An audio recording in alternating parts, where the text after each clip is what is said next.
França, 1560.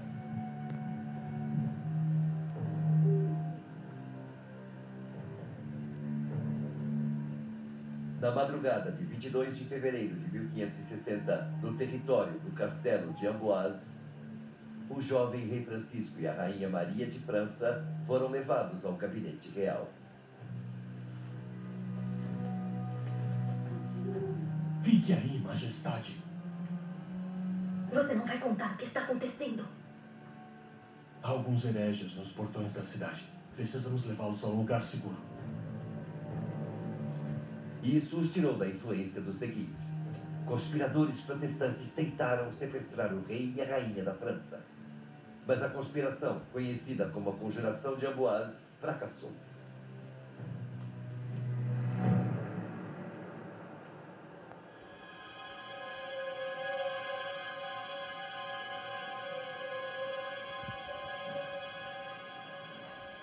Em 19 de março, os conspiradores huguenotes foram presos pelos homens do Duque de Guise.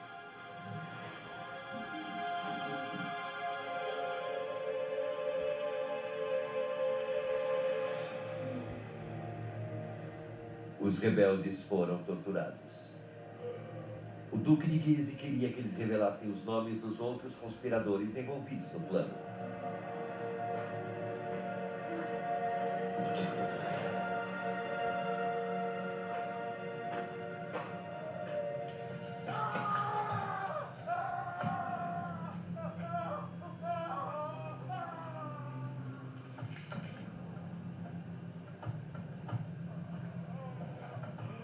Após horas de tortura, os prisioneiros morreram sem falar o nome do líder.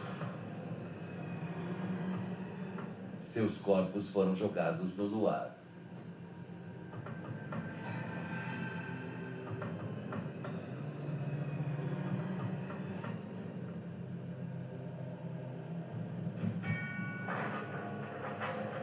Os líderes da conspiração, todos nobres, foram decapitados.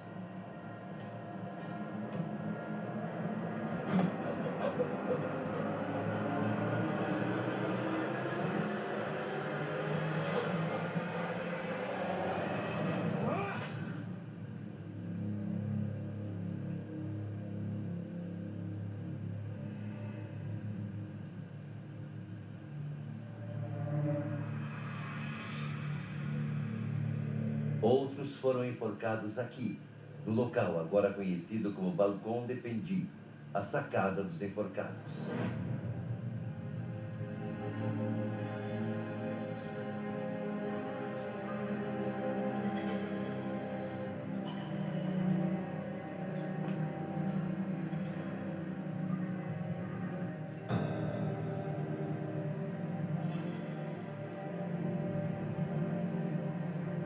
Essas execuções traumatizaram a jovem Maria Stuart em sua corte real.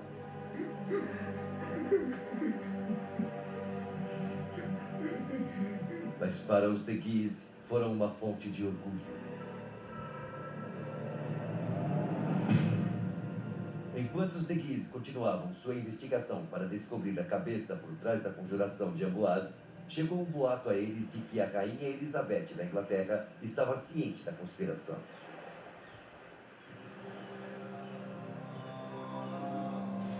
Londres, Inglaterra, 1560. Também circulavam boatos de que a Inglaterra estava planejando apoiar protestantes europeus contra os católicos. A rainha Elizabeth tinha proibido missas e a celebração da Eucaristia em igrejas por todo o reino.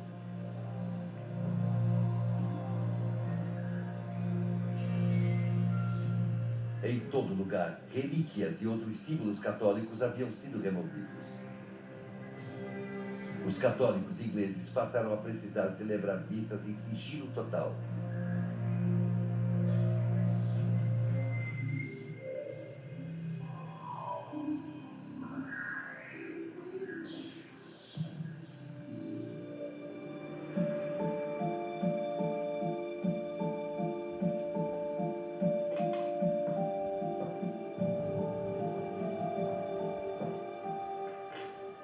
Madame, os católicos vão se rebelar. Eles precisam se tornar um exemplo. Arqueiros? Pelo amor de Deus, fique quieto, homem. No reinado da minha irmã, muitas pessoas morreram por causa da fé. Enquanto eu for rainha, ninguém vai morrer por convicções religiosas.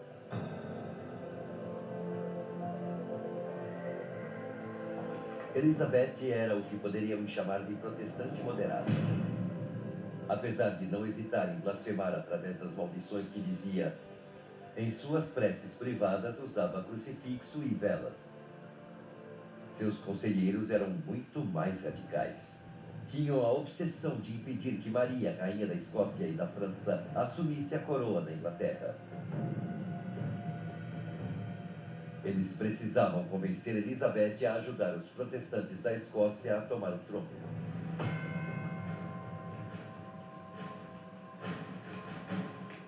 Cécio, estou esperando. O que acha da Escócia?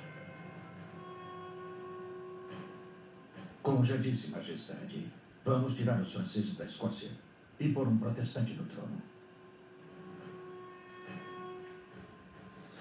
Eu não gosto de guerra.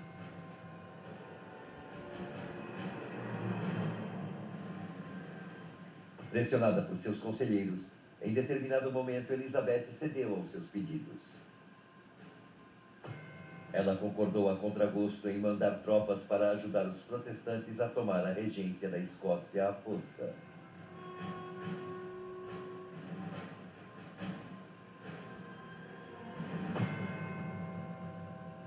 Em abril de 1560, 7.200 cavaleiros chegaram ao sul de Edimburgo.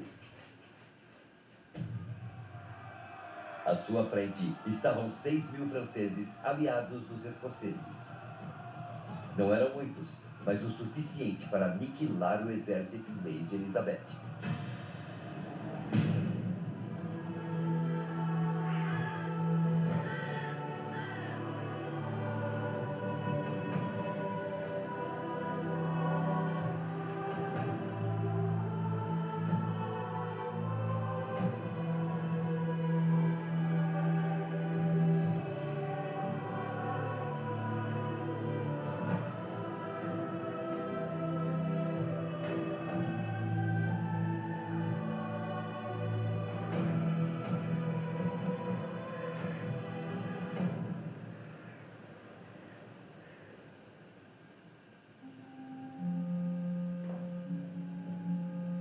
Elizabeth ficou arrasada quando soube da derrota de suas tropas na Escócia. Essa derrota não é digna de um Tudor. Pior ainda, a França furiosa ameaçava declarar guerra. Mas uma notícia acabou mudando tudo. Madame, a regente da Escócia, Maria de Guise, faleceu em Edimburgo. O embaixador francês quer falar sobre a paz consigo, Majestade.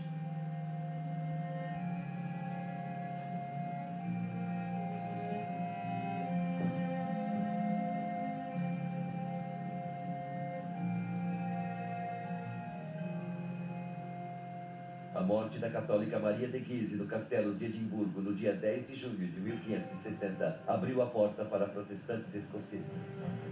Isso também foi uma catástrofe para o rei da França, porque assim sua esposa Maria, rainha da Escócia, poderia perder sua coroa escocesa. Então Francisco II negociou e concordou em reconhecer Elizabeth como rainha da Inglaterra, com a condição de que sua esposa Maria fosse reconhecida como rainha da Escócia. Elizabeth concordou.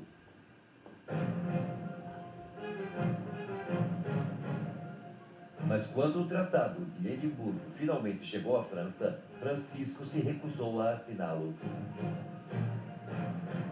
Porque Elizabeth ainda estava apoiando os protestantes contra ele.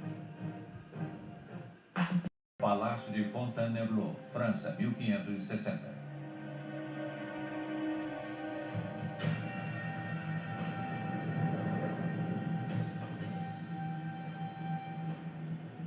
Em Fontainebleau, próximo a Paris, os de Guise ainda tentavam encontrar e desmascarar o conspirador por trás da conjuração de Amboise. Eles tinham uma pista muito importante. Se quiser viver, fale.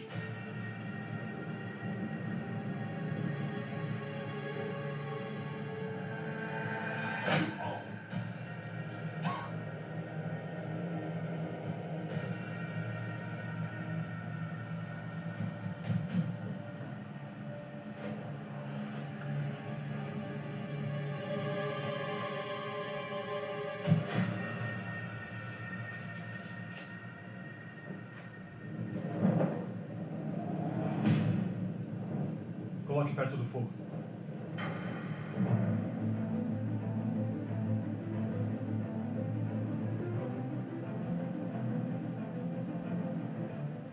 Uma mensagem secreta escrita com tinta invisível revelou que um Bourbon estava por trás da conspiração para matar o rei.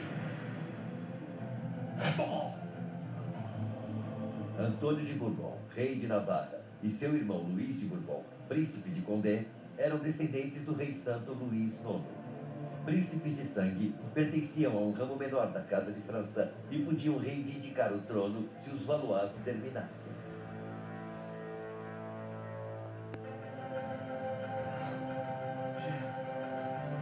Um espião chamado Lassagne admitiu que o príncipe de Condé era um dos líderes da rebelião protestante e que seu plano era eliminar a influência dos de Guise sobre o rei.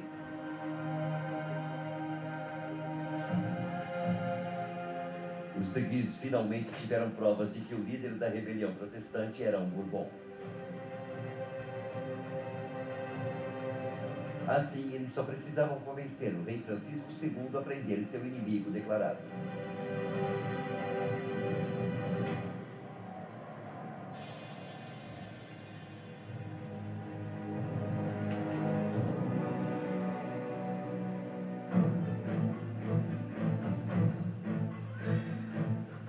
No dia 30 de outubro de 1560, Antônio de Bourbon e seu irmão, o príncipe de Condé, chegaram a Orleans.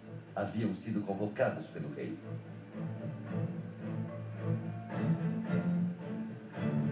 Vamos. Os dois irmãos sabiam que seu futuro seria decidido por trás das paredes do Hotel Trulot, em Orleans. Se eles não conseguissem provar sua inocência ao rei Francisco, seriam presos e possivelmente executados.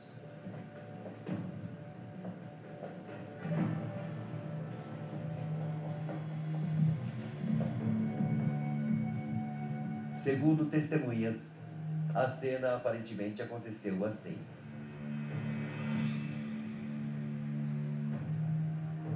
Na Câmara do Rei, a mãe do rei e os irmãos de Guise compareceram à reunião decisiva.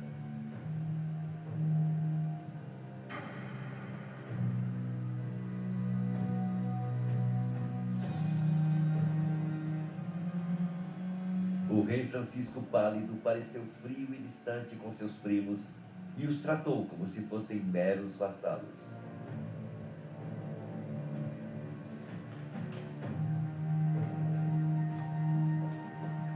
A cena tinha sido cuidadosamente elaborada pelos irmãos de Guise. Os irmãos saíram do cômodo para evitar se comprometerem e para o rei poder interpretar o papel que eles haviam escrito.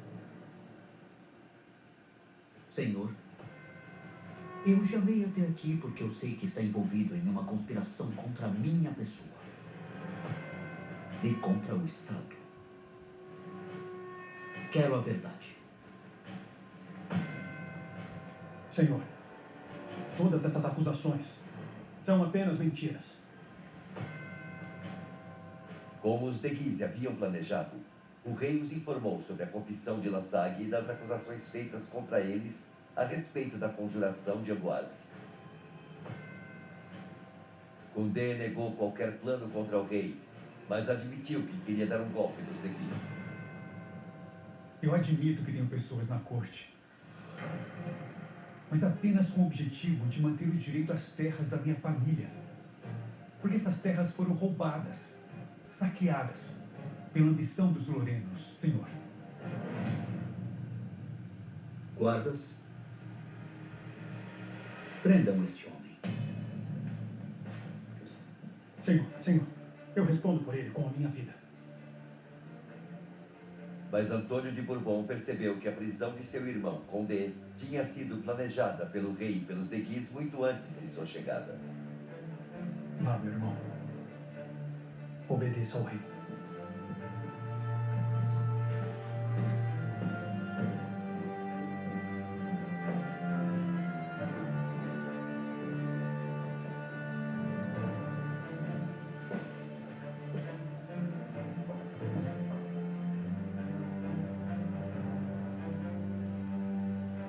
O Hotel Groslow, em Orleans, onde a cena aconteceu, foi totalmente redecorado no século XIV.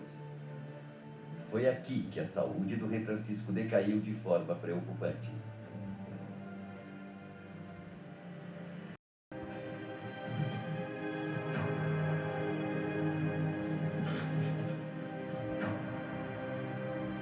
O rei Francisco sofria com um tumor atrás da orelha, de onde saía pus constantemente. A rainha Maria ficou tão preocupada que não saía de perto do leito. Ela sabia que se o rei morresse sem um herdeiro, também perderia a coroa da França.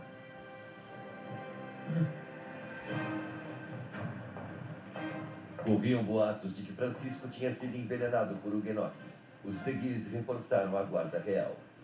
Na tentativa de salvar o rei, Ambroise Paré, o principal médico do mundo, foi chamado para vê-lo.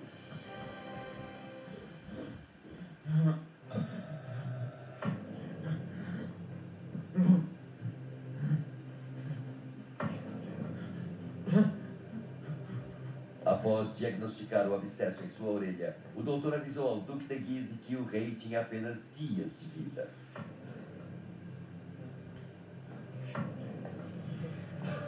O reino todo sabia que o irmão do rei Francisco ainda era novo demais para substituí-lo e que um conselho regente seria montado.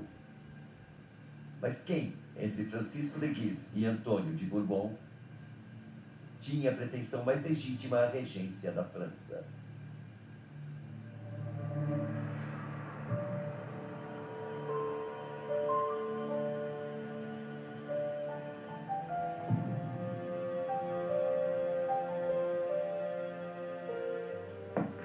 Em uma noite de dezembro de 1560, Antônio de Bourbon foi convidado para os aposentos da mãe do rei, Rainha Catarina de Médici. Entre, meu amigo. Para sua grande surpresa, a rainha também havia convocado os de Guise. Majestade.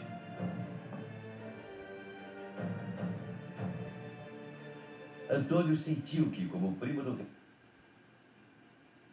ele tinha o direito mais legítimo à regência caso o rei Francisco morresse. Pela paz do reino, peço que você, meu primo, Antônio de Bourbon, renuncie formalmente a qualquer intenção que tenha sobre a regência.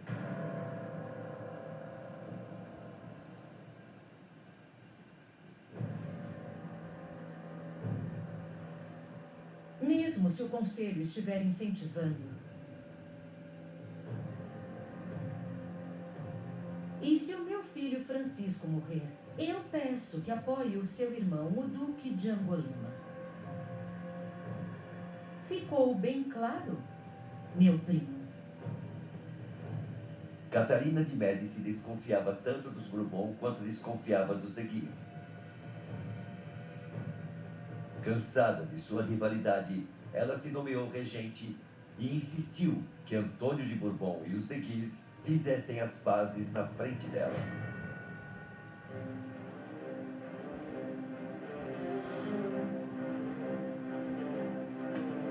Agora.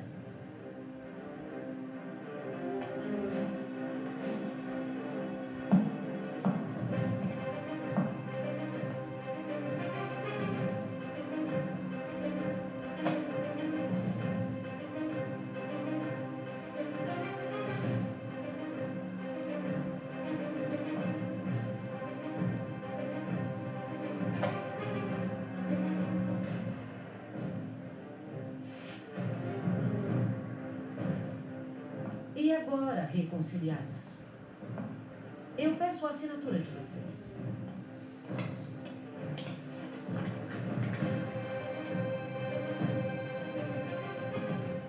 Essa foi uma grande humilhação para os de Guise. Catarina também recebeu promessas do príncipe Bourbon de renunciar a qualquer reivindicação ao trono da França.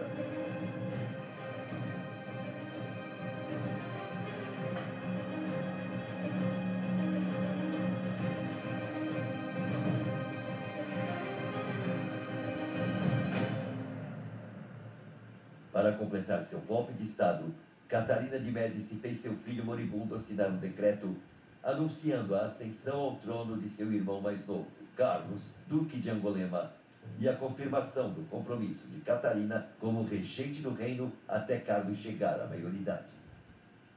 Os de Guise perderam.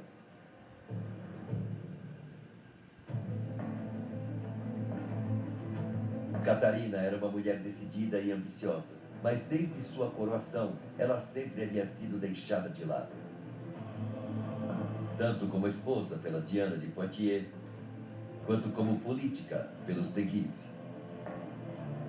Agora, a vingança estava em suas mãos.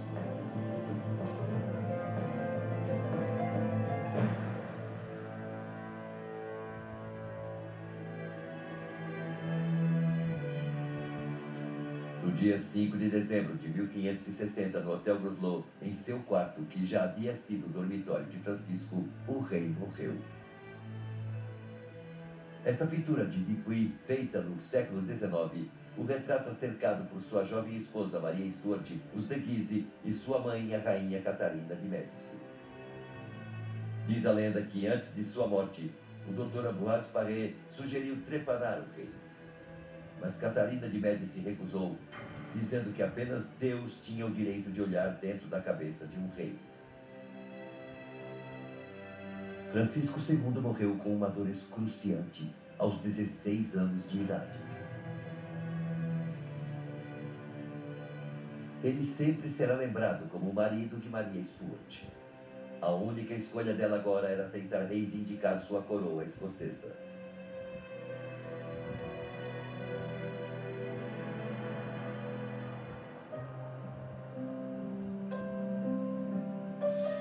Corte Francesa, 1561.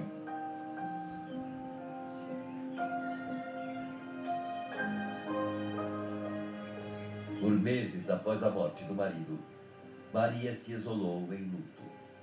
Ela só usava branco, a tradição francesa naquela época.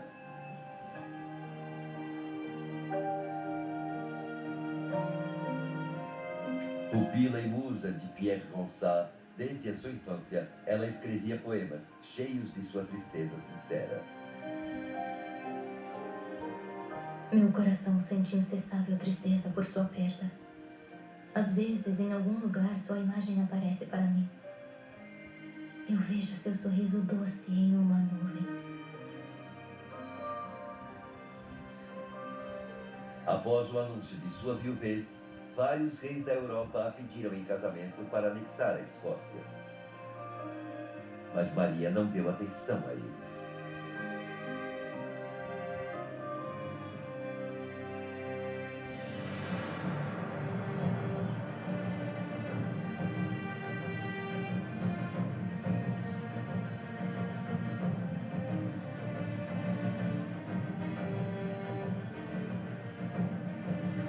Aos 17 anos, Maria Stuart viu que não era mais bem-vinda na corte da França.